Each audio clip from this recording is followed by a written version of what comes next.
Hi everyone, welcome back to my UNikkiCreations channel. On this video I'm going to be talking you through how I went about drawing and then ink illustrating a peacock butterfly. So to begin with, I start by transferring the image from a printout onto my watercolour paper. I'll then tape it down to my desk to stop it from moving. And it will enable me then to transfer the image through, which you can see in one of my previous videos. I'll pop the link underneath.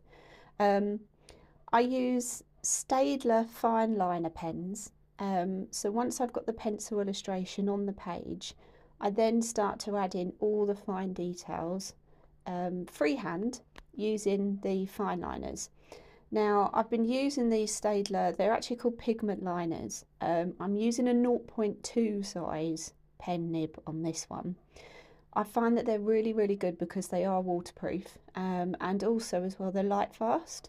So that will mean that over time it will help prevent the ink from actually fading.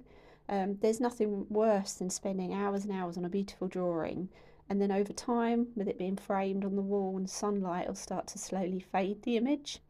So I've found that these particular fine liners are really good for that, and they actually will protect the artwork, and hopefully it will last for many years then for you to enjoy on your wall. So once I've done the initial pencil sketch, I'll then take my time to use the reference image and work my way around each part of the butterfly to then draw on the details using the pen.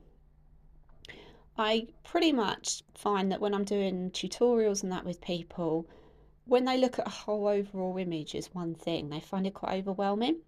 So something that I often say to people is just break down a picture into sections and work on one section at a time. And before you know it, it will build up and you'll have a finished overall picture with all those little jigsaw pieces put together.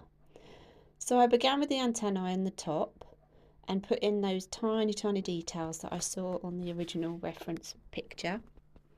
And I then start using a series of different pen techniques. There's hatching, which is just a series of individual lines that you'll use to create a texture. There's cross hatching, which you use a series of lines that are kind of overlap one another, and it helps you to create light and dark areas on your drawing. And I also use another technique where you just stipple, or you dab the brush up and down, not the brush, the pen, up and down on the page, and it creates this kind of stipple dotty effect. And by doing that, it mimics quite a good representation of some of the textures that you often see on a butterfly's wings, and you'll see that in a moment when I continue with the illustration. So here I'm trying to add some of the fur along its back. So I've done the main kind of front section where the eyes and the head, and now I'm working down towards the back and the main body of the actual butterfly. I'm using a series of very tiny individual lines here, and when you're using your reference drawing to work from, always look at what lines or what direction the fur is going. And then when you're doing your ink illustration, try and follow those same directional lines that the fur is taking, and will enable you to automatically, it'll start looking more realistic for you. So I'm starting to work my way around the front part of the butterfly's body here. And you'll find when you're using ink that if you put a few very small marks on the page and they're quite spaced out from one another, it will automatically enable you to have an effect that the shading and the shadow that you're applying is a little lighter than other areas. However, if you overlap those ink lines, or you put lots of them together very closely, you'll then find that it will give you more of an effect that you've got a darker shadowed area happening on your page. So this is what I'm doing here. I'm using a series of lines and also some dots, as you saw me doing just a minute ago, but I'm putting them very close together, And that means that you're not only applying the texture, but it's also giving you that illusion that it's slightly darker in places. And this will work in your favour when it comes to later in my second video, where I will then be applying the watercolour over the top of the ink. That's also why it's so important to make sure that you get the right pens and that you possibly try them out on a spare piece of paper first, just to make sure that they are actually waterproof. There's nothing worse than spending hours and hours on a beautiful drawing to then find that when you put the watercolour over the top, the water activates the ink and it just becomes a big splodgy mess. So if you're buying pens and you've never used them before, try a little bit out on a piece of paper first, let it dry, and then just put some water over the top with a brush, and you'll then know whether or not it's actually light fast and watertight and waterproof, I should say, and make sure that it doesn't move on the page, because you don't want it ruining your artwork later. These ones I've used many times, tried and tested. I really enjoy using this particular brand. I'm not sponsored in any way, it's just that this is what materials I've used or what brands I've used, and I've just personally found them to be really effective. These particular pens as well, you can buy them online, you can get them in good art shops, and they come in a variety of different sizes. So what I mean by that is the actual pen nib comes in different widths. So you can go from really tiny fine all the way up to a slightly broader sort of ink pen nib. So it enables you to do quite dense lines, thicker lines, and also very fine detailed lines too, which is perfect when you're doing wildlife illustration work. So now, as you can see on here, I've started to work my way right down to the base of the body on the actual butterfly, and it's actually starting to take shape and begin on working on the two wings, which have got some really beautiful detailing. And the Peacock Butterfly is known for its beautiful markings and colours as well. So that's something else to think about when you're putting in your ink work onto your pencil sketch. You want to make sure that you're putting enough ink work on there to highlight those darker areas, but you don't want to overdo it, because then otherwise you'll kind of hide, when you do the watercolour later, your ink work will be in the way of the watercolour. And so you won't be able to kind of see what colours should be underneath the ink that you've applied. So bear that in mind when it comes to actually putting the ink on the page. Try not to overdo it. Or I always say to people to kind of don't put as much on as you might think you need, because then you can always come back to it later once you've put the watercolour on, and then if you want to then add more ink detailing, you can. So that as long as your watercolours are dry, once you've painted the actual colouring onto the butterfly, you can then come back to it later on, and then you can go back in there with the ink work and then add some more detailing if you wish. So I've started on the left wing, and I'm doing the area on the base of the wing that touches the body. And here on the reference image that I'm working from, there's this amazing kind of stippled dotty effect, and it's a beautiful texture that you often see on a lot of close-up images of the butterflies. And by just dotting your brush, your pen up and down on the page, you're able to create this really lovely stippled effect. Now I'm just working from the reference image and just adding in a bit at a time and putting on those detailed areas.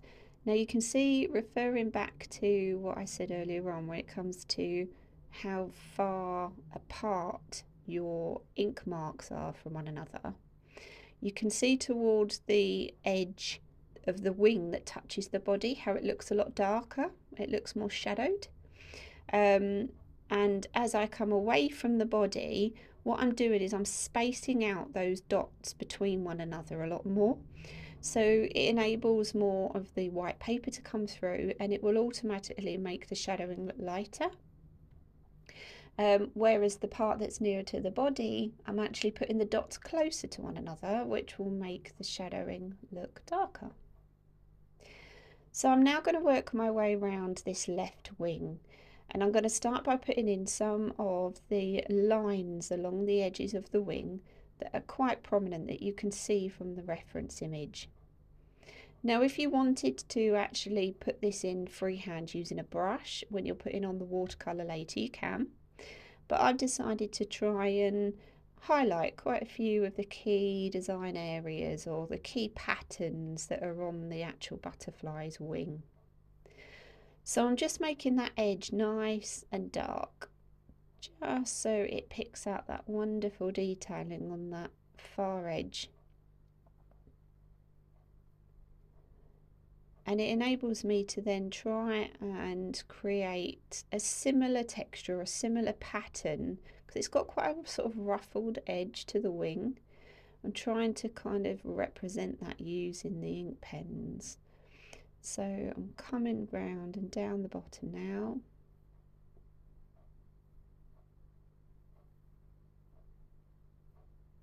And when you're using your pens as well, play around with them a little bit beforehand, or even when you're actually doing your illustration.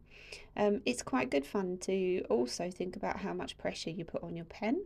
So I've personally found over the years that when using the fine liners, if you hold your pen quite upright and then apply pressure to it, you get quite a sort of a wide pen mark, I suppose. However, if you actually move your hand further towards the back of the pen, and so your pen's more at a kind of like angle, and much more sort of more of a 90-degree angle, and if not even more so, and then very gently touch the page with your ink pen, you'll find that the lines will come out a lot smaller and actually a lot lighter when you touch the page. And so you can get different effects just by using an ink pen. And you can get very, very thick, dense black lines all the way through to very, very thin lines where you've barely touched the paper with the end of your ink pen. And it looks really effective, particularly when you're doing wildlife artwork. Don't forget to like and subscribe my channel as well. Put on the notification button, and then you'll get notifications as to every time I add a new tutorial or video onto my YouTube. I'm really trying to get more of my tutorials online so that no matter where you are, you can access my tutorials and my artwork and what I get up to running my small business. And it really does help me to kind of get out there and get seen by more people. So yeah, if you wouldn't mind liking and subscribing and sharing with others and trying to get as many people on board with doing illustration and doing watercolour, that would be incredible. It means so much to me. So thank you for your support so far, and yeah, the more likes and subscribers that I get, the more I can then actually sort of add attachments and things as well to my videos. So I can also share with you the reference material and that I use, so hopefully it'll help you follow the tutorials easier then too. So back to our illustration here. So I'm now working on the top section of the wing. I'm going back over that edge again and hopefully joining it up to where I finished earlier on when I was doing the bottom part. Just adding some slightly thicker lines along here. I've actually done a sort of double line. So I've done a line along the far edge of the wing. I've left a slight gap of white paper, and then I've done a second line. And that's just because on the reference image there is actually this sort of very fine white edge to the butterfly's wing. So I've tried to mimic that with the ink pen. So like I did on the bottom, I'm bringing up those tiny details and starting to add in some more textures. And I'm also going over some of the pencil lines that I made originally when I copied through the image outline. And it enables me then to use that as a baseline or an area to work up to when it comes to doing the watercolour work. So when I do the pencil sketch illustration, all I'm literally doing is just giving myself guidelines, literally lines on my drawing, so I know where each colour change appears. So on the Peacock Butterfly's wing, it's got this kind of iconic circular design that look like eyes, really. But within those eyes, there's lots of colours. You've got red and black and yellow and pink and blue. So I'm using my ink pen now to just edge the pencil sketch lines. So I then know where each of those colours need to be placed when I then apply the watercolour later. And you can do the same on yours as well. And depending on how you want your image to actually look at the end will depend on how many ink lines or sort of how much ink you apply to the paper first before you then apply the watercolour. And this is totally personal preference. There's no right or wrong with this. So just put on as much ink or as little ink as you wish. It's always your drawing at the end of the day, or your painting. So do it how you want it to be. So I'm working on that iconic eye on the left wing. And you can see here I'm just going over those pencil lines. Just using a series of little tiny lines as well as dots. And by building them up, they then start to create a very similar texture to some of the patterns that you'll see on the butterfly's wing.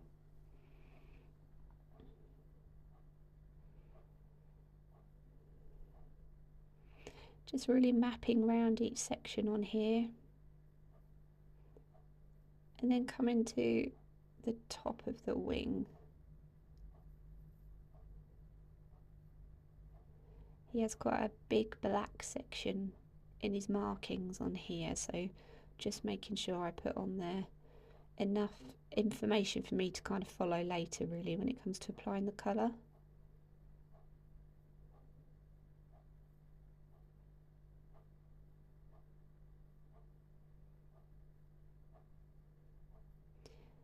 And then just starting to slowly add the detailing on the very top edge of the wing. Now, when you look closely at a peacock butterfly, this particular section on the top of each of their wings, I think it looks a bit like a zebra.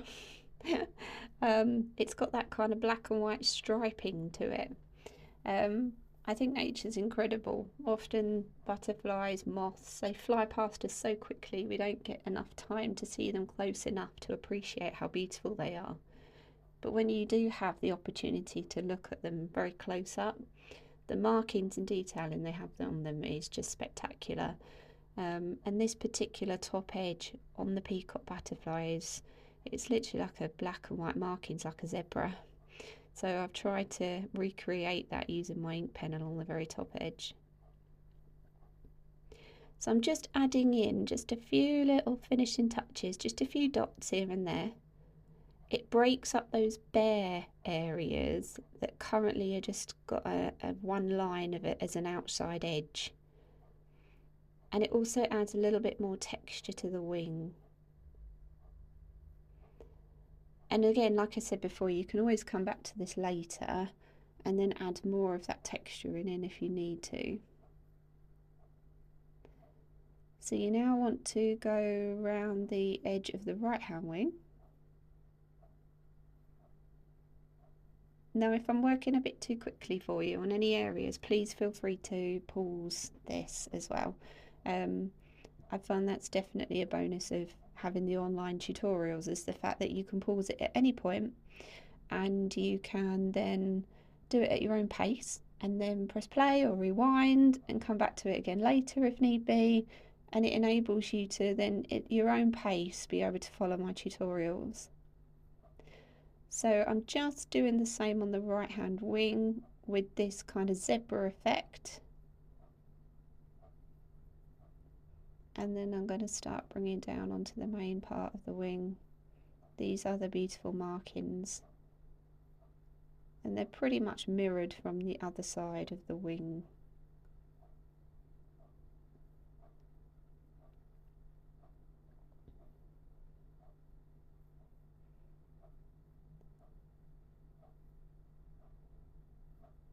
So I'm just going over some of the lines just to darken them off slightly. I just want them to be a little bit more vibrant with the sort of ink lines. So if I can darken them down by just going over them a few times or making the lines slightly thicker, just makes it a little bit deeper then, or darker with the black ink.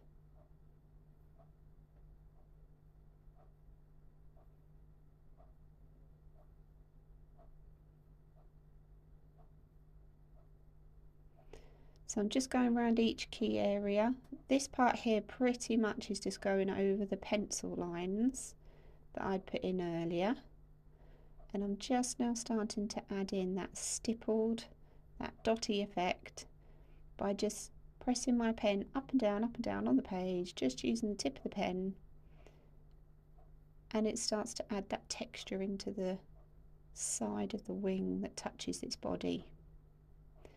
And like before, the closer the dots are, the darker your shading will look.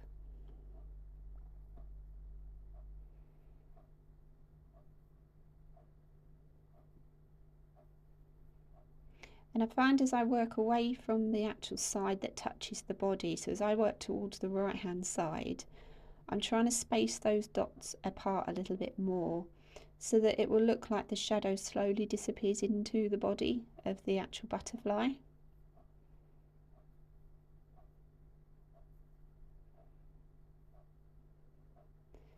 And then also looking at how I placed those dots on the opposing side,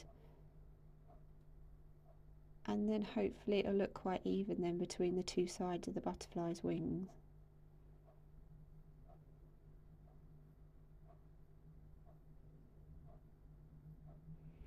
And it's starting to add some nice texture now.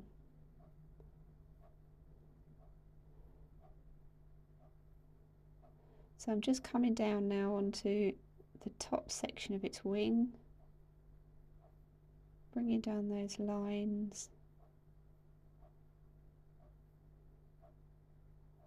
following those pencil marks that I'd made previously.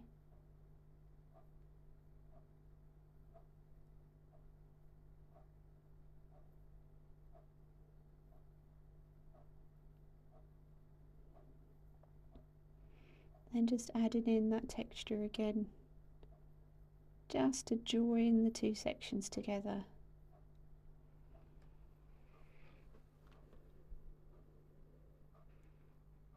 So putting in another key marking that you see on the Peacock Butterfly's wing there, and just adding a little bit more texture around that edge. Now these particular markings on here are quite dark, so by adding that texture in with the ink work on the outer edge, it'll help the watercolour design later on look like it's blending into the body. It'll become more apparent when you see the second video, because I'll be talking you through how to apply the colours over the top of the ink work in that particular video.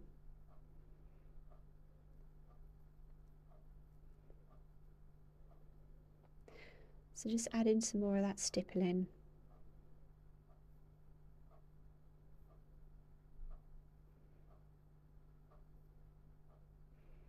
And now starting to add to the bottom section of the wing, like we did on the other side. And constantly keep looking at that reference image as well. Keep double checking where edges come across on the wing, where certain colours start and certain colours end.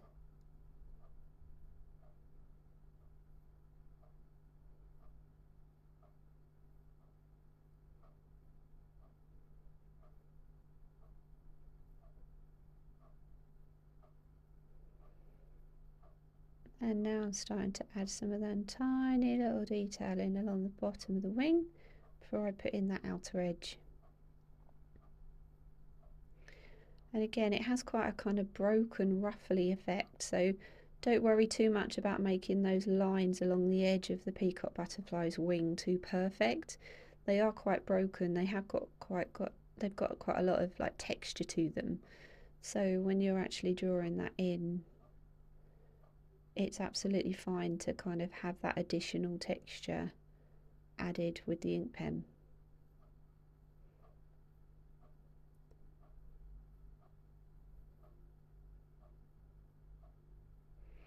So bringing that wing edge up.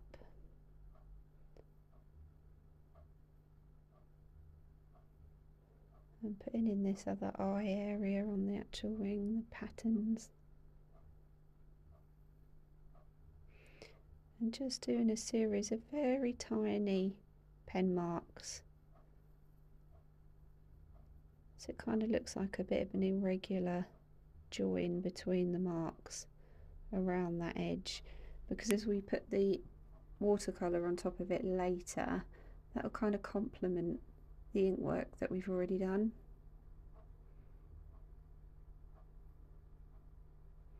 So putting in those key areas coming up the bottom of the wing.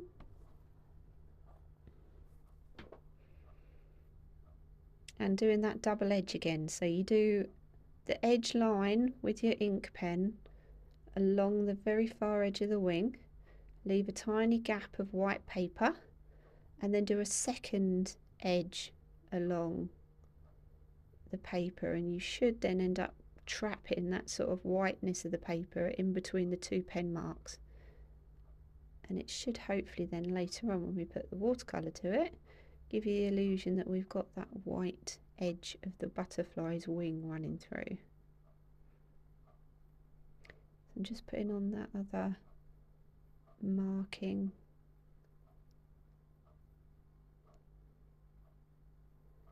In the butterfly's wing, going back over some of the previous sections and detailing, breaking it up with those little dots again, and then just highlighting some of the key areas. So this area here that I'm going along, so it was sketched out in pencil first. This is where the kind of red on the wing finishes before it goes into the sort of light beigey cream white edge. So adding in a few more dots here and there to add some texture, just breaks up that plain paper that's on the page.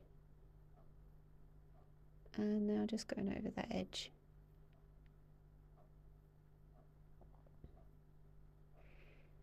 And joining it up to where we finished off before.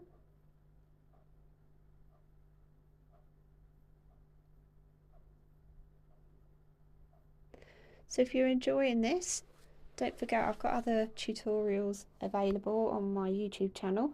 Please, please, please share, let other people know. If you've enjoyed it, drop me a comment, let me know. If you haven't, let me know too.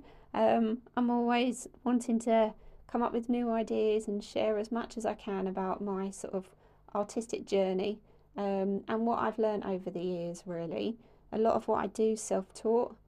So if there's ever anything in particular you would like me to show you or to do a video on, just let me know. If you've got any questions that you want to ask me, I'll do my best to help. But if you can subscribe, that would be amazing. Or if you can share it with others that would also really enjoy watching the videos, that would be great too. We can help build this lovely little community of fellow creative thinking people. So I'm pretty much on one of the last sections of the wing now. So I'm just again using a series of little dots and just outlining that kind of eye section on the top of its wing.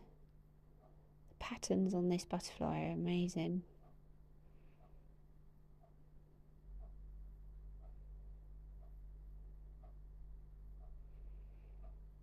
Now this particular area around this marking is quite dark, it's pretty much black, so I'm going to actually fill it in with the ink pen.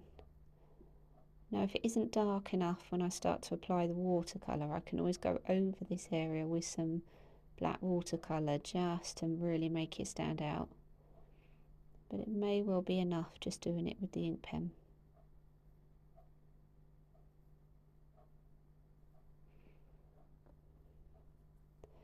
So I'm just going over those key areas that I used or marked out earlier on using a pencil. Apologies for my phone pinging.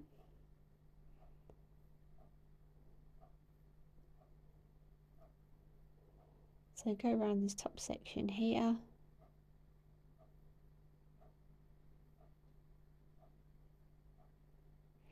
Adding in those dots, a bit more texture in, just to break it up.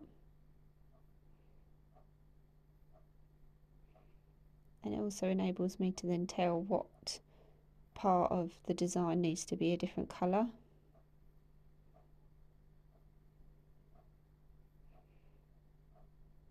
There we go, I think that's most of it. Nearly there now. Just adding some of the darker areas in. I'm going to do the same on this side too. So just darken down that texture that I've already put in place. And do the same as well on this outer edge, so it looks the same as the other side.